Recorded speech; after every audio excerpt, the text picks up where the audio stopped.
ശ്രീനഗറിലെ ബൽറാം നെടുങ്ങാടിയുണ്ട്. ശ്രീനഗർ ശാന്തമാണ്. അവിടുത്തെ പ്രഭാതത്തിൽ വെടിയൊച്ചകളൊന്നും കേൾക്കുന്നില്ല. ഇന്നലെ യഥാർത്ഥത്തിൽ പാകിസ്ഥാൻ യാതൊരു അഡ്വഞ്ചറസിനും മുതിർന്നില്ല എന്നുള്ള കാര്യമുണ്ട്. കാരണം ഇനി അഡ്വഞ്ചറിസം കാണിച്ചാൽ ഒരു ഓൾ ഔട്ട് വാറിലേക്ക് രാജ്യം നീങ്ങുമെന്നുള്ള കാര്യം അവർക്ക് അറിയാം.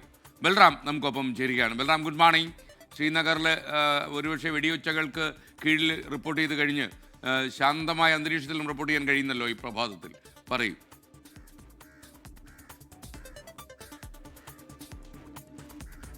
Very good morning S K N സൂചിപ്പിച്ച പോലെ തന്നെ ശ്രീനഗർ ശാന്തമാണ്. കഴിഞ്ഞ 34 മണിക്കൂറായി ശ്രീനഗറിൽ എവിടെയും ആകാശത്തു നിന്നും പൊട്ടിത്തെറികൾ കേൾക്കുന്നില്ല.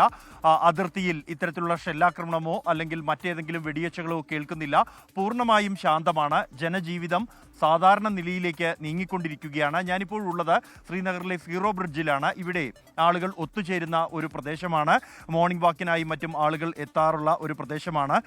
സാധാരണ അത്യാവശ്യം തിരക്കുണ്ടാകുന്ന മേഖലയാണ്. രാവിലെയും വൈകിട്ടും ഇവിടെ യുവാക്കൾ ഉൾപ്പെടെ ഒത്തുചേരുന്ന ഒരു സ്ഥലമാണ്. ഇന്നെന്തായാലും അധികം ആളുകളെ കാണാനില്ല. അത് കാലാവസ്ഥയുടെ ഒരു സാഹചര്യം കൂടിയുണ്ട്. കടുത്ത തണുപ്പ് ഇന്ന് ശ്രീനഗർ അടക്കമുള്ള മേഖലകളിൽ ഉണ്ട്. 10 ഡിഗ്രിക്ക് താഴെയാണ് ഇപ്പോൾ താപനില. ഇന്നലെ രാത്രി പീർ പഞ്ചാൽ മലനിരകളിൽ ശക്തമായ മഞ്ഞുവീഴ്ചയുണ്ടായിരുന്നു. റോഡെല്ലാം മഞ്ഞിൽ മൂടിയ ചിത്രങ്ങൾ ഉൾപ്പെടെ പുറത്തു വന്നിട്ടുണ്ട്. ഒപ്പം തന്നെ ഒരു മഴക്കാർ മൂടിയ സാഹചര്യവും ഇന്ന് രാവിലെ നിലനിൽക്കുന്നുണ്ട്. ഇതുകൊണ്ടായിരിക്കാം ഒരുപക്ഷെ ആളുകൾ എത്താത്തത്. കഴിഞ്ഞ ദിവസം ഉച്ചയ്ക്ക് ശേഷമുള്ള ഒരു സമയം എന്നുള്ളത് ശ്രീനഗർ ഏതാണ്ട് സാധാരണ നിലയിലേക്ക് പോയി എന്ന തരത്തിലുള്ള ദൃശ്യങ്ങൾ തന്നെയാണ് പുറത്തു വന്നത്. കടകമ്പോളങ്ങളിലെല്ലാം തന്നെ ആളുകൾ എത്തി. വൈകിട്ട് ദാൽ തടാകത്തിലും ലാൽ ചൗക്കിലുമെല്ലാം നിരവധി ആളുകൾ കുടുംബങ്ങളായി തന്നെ കുഞ്ഞുങ്ങളുമായി എല്ലാവരും തന്നെ എത്തിയിരുന്നു. ദാൽ തടാകത്തിൻ്റെ പരിസരത്തും മറ്റും അത്തരത്തിലുള്ള ദൃശ്യങ്ങളെല്ലാം തന്നെ നമ്മൾ കണ്ടതാണ്. കൂടാതെ ശ്രീനഗറിലെ ജനങ്ങളെ അല്ലെങ്കിൽ ജമ്മു കശ്മീരിലെ ജനങ്ങളെ സംബന്ധിച്ചിടത്തോളം അവർ സാധാരണ ജീവിതത്തിലേക്ക് നീങ്ങുകയാണ്. ഈ സാഹചര്യങ്ങൾ ഉൾക്കൊണ്ടിരിക്കുന്നു. നിലവിലിപ്പോൾ കൂടുതൽ ഇത്തരത്തിലുള്ള സംഘർഷ സാഹചര്യങ്ങൾ ഇല്ല എന്ന് അവർ മനസ്സിലാക്കിയിരിക്കുന്നു. ഈ വെടിനിർത്തലിന് ശേഷം ആകാശത്ത് കേട്ട പൊട്ടിത്തെറി അവരെ വലിയ ആഘാതമുണ്ടാക്കിയിരുന്നു. ആ രാത്രിയും അന്ന് പുലർന്ന സമയവും ഇന്നലെ ഏതാണ്ട് പുലർന്ന് അല്പം മണിക്കൂറുകളും അവർ ആശങ്കയിൽ തന്നെയായിരുന്നു എന്നുള്ളത് ഒരു വാസ്തവമാണ്. എന്നാൽ അതിൽ നിന്നെല്ലാം മാറിയിരിക്കുന്നു.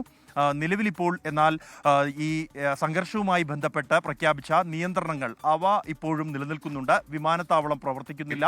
സ്കൂളുകൾക്ക് അനിശ്ചിതകാലത്തേക്ക് ഇനിയൊരു അറിയിപ്പുണ്ടാകുന്ന സാഹചര്യം വരേക്ക് അടച്ചിട്ടിരിക്കുകയാണ്. ബ്ലാക്ക് ഔട്ട് അടക്കമുള്ള നിയന്ത്രണങ്ങൾ പിൻവലിച്ചു കഴിഞ്ഞിട്ടുണ്ട്. മറ്റെല്ലാ നിയന്ത്രണങ്ങളും അതുപോലെ തന്നെ നിലനിൽക്കുന്നു. കർശനമായ സുരക്ഷാ ക്രമീകരണങ്ങൾ നഗരത്തിനകത്തും അതിർത്തി മേഖലയിലുമുണ്ട്. കനത്ത ജാഗ്രത പുലർത്തുന്നുണ്ട് സുരക്ഷാ സേന. പാകിസ്ഥാന്റെ ഭാഗത്തു നിന്നും ഇനി എന്തെങ്കിലും ഒരു നീക്കമുണ്ടായാൽ അതിന് തക്കതായ തിരിച്ചടി നൽകാനുള്ള എല്ലാ തയ്യാറെടുപ്പുകളുമുണ്ട്. ഇനി സാധാരണ നിലയിലേക്ക് നീങ്ങുക എന്നുള്ളതാണ് ശ്രീനഗറിനെ സംബന്ധിച്ചിടത്തോളം, ജമ്മു കശ്മീർ മേഖലയെ സംബന്ധിച്ചിടത്തോളം അവർ ആഗ്രഹിക്കുന്നത്. ആ ആഗ്രഹം അവർ പങ്കുവച്ചിരുന്നതാണ്. പ്രത്യേകിച്ചും ഈ വിനോദസഞ്ചാരികൾ ഇവിടേക്ക് എത്തണം എങ്കിൽ മാത്രമേ അവരുടെ ജീവിതം സാധാരണം എന്ന് പറയാൻ കഴിയൂ. കാരണം അവരെ ഒഴിവാക്കിക്കൊണ്ട് വിനോദസഞ്ചാര മേഖല ഇല്ലാത്ത ഒരു ജീവിതം കശ്മീരികൾക്കില്ല. സാമ്പത്തിക മേഖല മുഴുവനായും നിയന്ത്രിക്കുന്നത് വിനോദസഞ്ചാര മേഖല തന്നെയാണ്. അതുകൊണ്ട് എത്രയും വേഗം അതിലേക്ക് കൂടി എത്തട്ടെ എന്നൊരു പ്രാർത്ഥനയിലാണ് ഈ കശ്മീർ നിവാസികൾ. ഓക്കെ, ശ്രീനഗറിലെ സീറോ ബ്രിഡ്ജിൽ നിന്നാണ് ശ്രീനാഥ് ചന്ദ്രൻ നമുക്കൊപ്പം ചേർന്നത്.